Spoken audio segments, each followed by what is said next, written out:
était une fois, il y a 4 siècles, en Amérique, un homme et une femme qui avaient été attrapés en Afrique et transportés de force sur un bateau où ils étaient nombreux, très nombreux, tellement nombreux qu'il restait sur le bateau pas un seul petit espace pour loger une souris. Certains individus étaient agglutinés les uns par-dessus les autres. C'était un bateau qui venait de Nantes. Arrivé en Amérique et réduit en esclavage, ils donnèrent naissance à un enfant. Cet homme et cette femme donnèrent naissance à un petit garçon qu'ils prénommèrent Thomas. Thomas grandit, mais pas le droit d'aller à l'école, pas le droit d'apprendre à lire et à écrire, pas le droit de quoi que ce soit d'instruction. Eh bien, l'enfant d'un esclave était automatiquement un esclave. Il avait juste le droit de se taire et d'exécuter les travaux manuels qui lui étaient imposés du matin jusqu'au soir. Les trafiquants d'esclaves qui venaient tous d'Europe et qui pratiquaient ce commerce d'êtres humains attrapés en Afrique et transportés de force sur ces bateaux avaient peur. Oui, ils avaient peur que les esclaves noirs en Amérique, en apprenant à lire et à écrire, puissent un jour réclamer leur liberté. Alors, le petit Thomas grandit et grandit encore. Il grandit et devint un adulte, mais analphabète. L'histoire de Thomas est tellement longue à raconter. L'histoire de Thomas est tellement douloureuse à transmettre. L'histoire de Thomas est tellement riche en événements que je vais me permettre de vous raconter uniquement 2 épisodes les plus représentatifs de son existence. La liberté et la victoire. Oui, la liberté, oh liberté! Tous les esclaves noirs d'Amérique rêvaient de liberté. Ils en rêvaient en dormant, ils en rêvaient en mangeant, ils en rêvaient en marchant. Ils en rêvaient dans les plantations de coton. Ils en rêvaient sur les chemins de fer en construction. Ils en rêvaient tout le temps.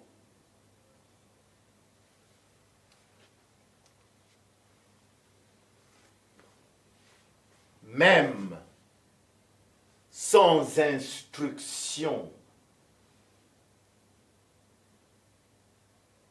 Certains esclaves noirs d'Amérique arrachèrent leur liberté. Thomas avait beaucoup d'amis. Georges, l'épouse de Georges, Vincent, Christian, Joseph et beaucoup d'autres. Un jour, ils décidèrent de s'évader. Et oui, dans cette petite communauté d'esclaves, ils préparèrent en secret leur évasion vers d'autres territoires, vers une autre vie avec beaucoup moins de souffrance.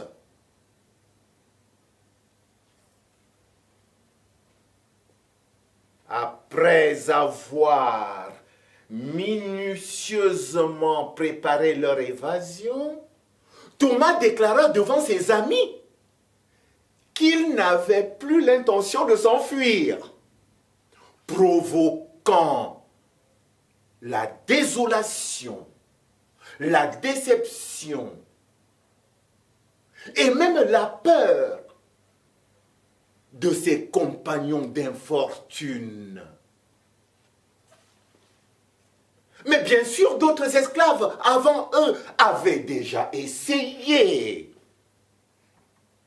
d'échapper aux dures conditions d'existence qui leur avaient été imposées.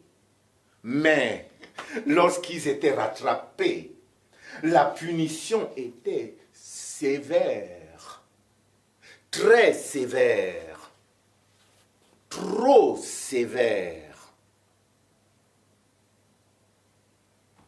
Le maître trafiquant d'esclaves pouvait leur couper une oreille. Eh oui. Ou même pratiquer toutes sortes d'atrocités possibles, inimaginables et même inhumaines.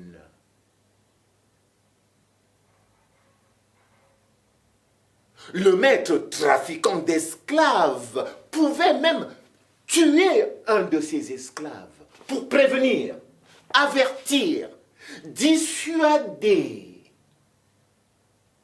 faire peur aux individus qui auraient l'intention de renouveler l'expérience.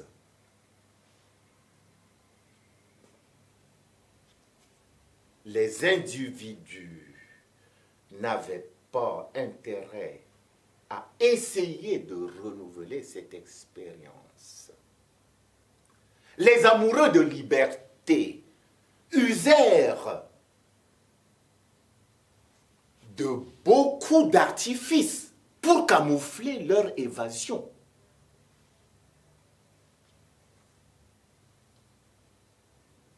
Thomas et ses amis appartenaient tous au même propriétaire, un certain Monsieur Legrand de Kervègue.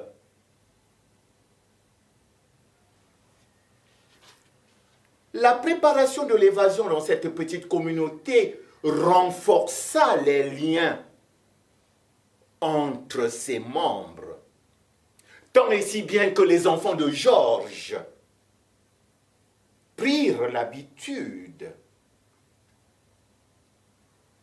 de dire « Oncle Tom » en parlant de Thomas. Affectueusement, ils appelaient Thomas « Oncle Tom ». L'oncle Tom, comme disaient les enfants, avait très peur de Monsieur Legrand de Kervègue. Tous ses amis esclaves, pour dissimuler, pour faciliter leur évasion, se déguisèrent. Certains changèrent de coiffure. D'autres se grimèrent le visage pour ne pas être repérés. Car l'alerte était donnée dans toute la région. Ils étaient recherchés, ils étaient traqués, ils étaient poursuivis avec des chiens affamés qui aboyaient et que l'on entendait à plusieurs kilomètres à la ronde. Néanmoins, ils réussirent à embarquer sur un bateau, la peur au ventre. Et quelques jours après, ils arrivèrent au Canada et goûtèrent pour la première fois de leur existence la saveur de la liberté. vérité.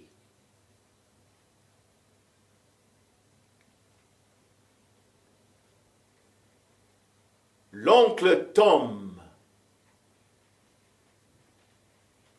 resta désormais seul dans sa case.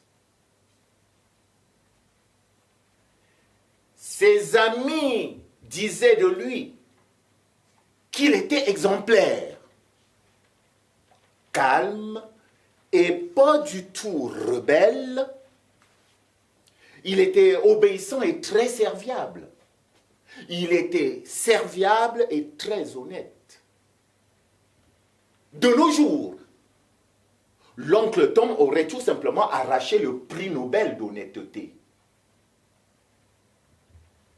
De mémoire d'esclavagistes, des mémoires de trafiquants, Monsieur le Grand de Kervègue n'avait jamais rencontré dans sa communauté de Français, d'Anglais, d'Espagnols, de Hollandais et d'Écossais un homme aussi honnête que l'oncle Tom. Monsieur le Grand de Kervègue ne tarissait pas de compliments et d'éloges à l'égard de l'oncle Tom. Tenez, un jour, Monsieur le Grand de Kervègue confia une forte somme à l'oncle Tom pour qu'il réalise une opération commerciale. Jamais, oh grand jamais, jamais personne n'aurait confié une telle responsabilité à un esclave.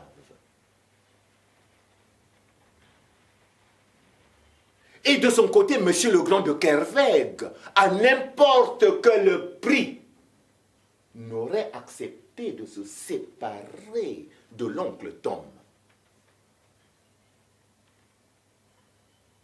L'oncle Tom réalisa son opération commerciale avec succès, mais mieux.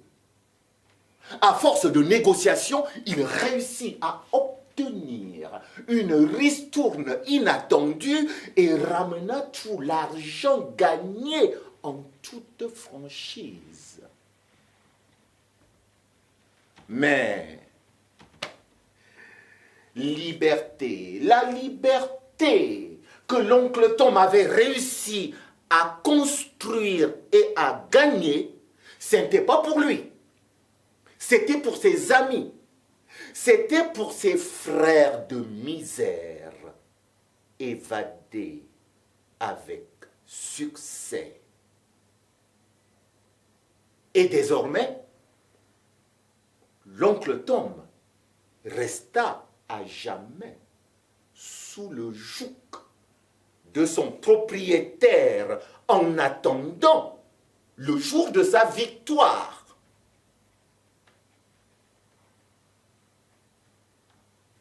Et la victoire, parlons-en de victoire.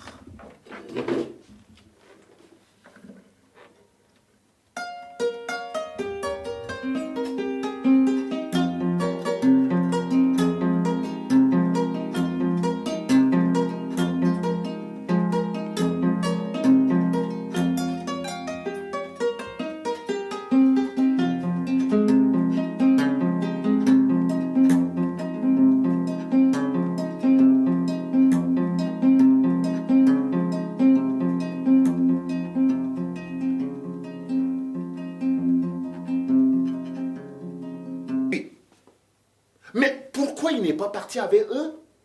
Pourquoi il est là, lui?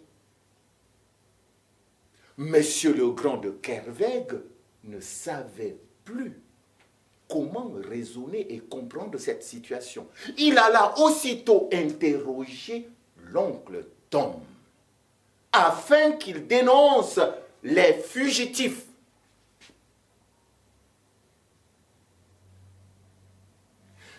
C'est toi qui les as aidés.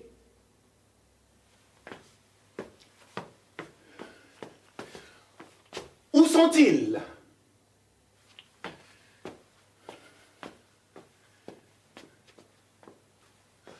Quand et comment sont-ils partis?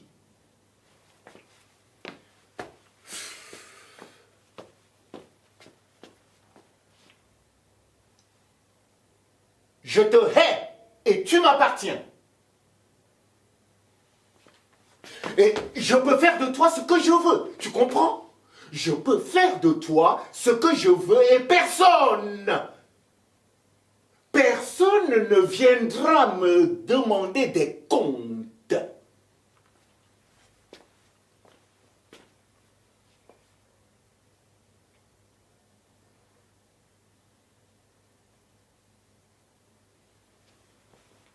Je compterai les gouttes de sang qui coulent dans tes veines.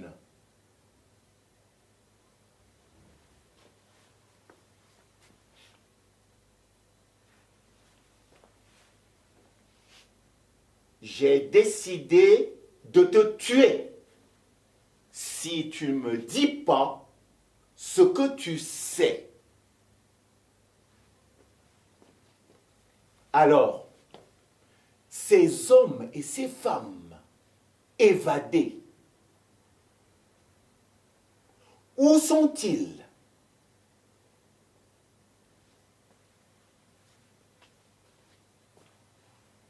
Et l'oncle Tom de répondre, je n'ai rien à vous dire, maître.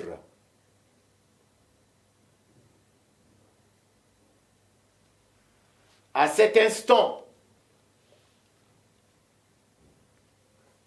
dans un excès de colère, Monsieur le Grand de Kerveg se jeta sur l'oncle Tom, le frappant violemment, le jetant par terre, tapant des pieds, tapant des poings, usant de toutes ses forces. Et lorsque le sang de l'oncle Tom se mit à couler, il s'arrêta un instant, il frappa et s'arrêta un instant pour prendre son souffle. Revenant vers l'oncle Tom, l'interrogea à nouveau, mais avant qu'il ait prononcé le moindre mot, il se jeta sur lui, le frappant, le jetant par terre, tapant des pieds, tapant des poings. Et lorsque le sang de l'oncle Tom se mit à nouveau à couler, il frappa encore avec une violence indescriptible. Et tout cela dura 3 jours. 3 heures et 3 minutes.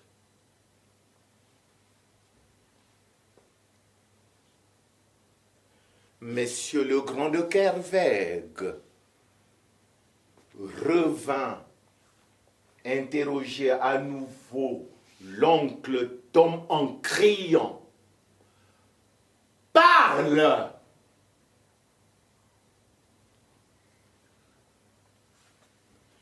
Dans une extrême colère, grondant comme le tonnerre, Monsieur le Grand de Kerveg frappa à nouveau l'oncle Tom et se pencha vers lui pour dire ceci.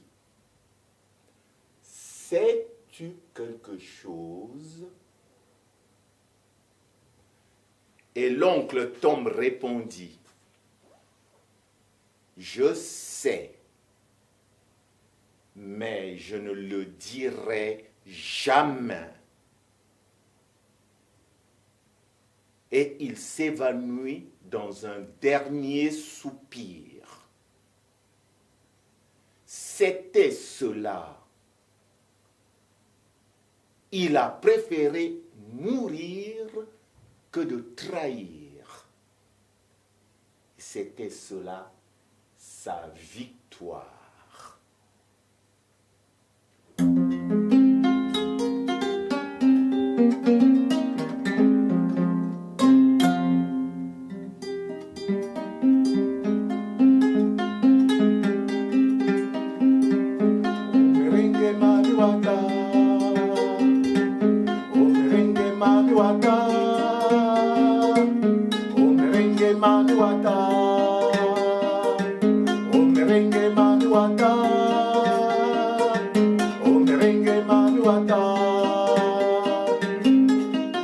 Mami Wata, Mami Wata, Mami Wata, merengue Mami Wata, Mami Wata.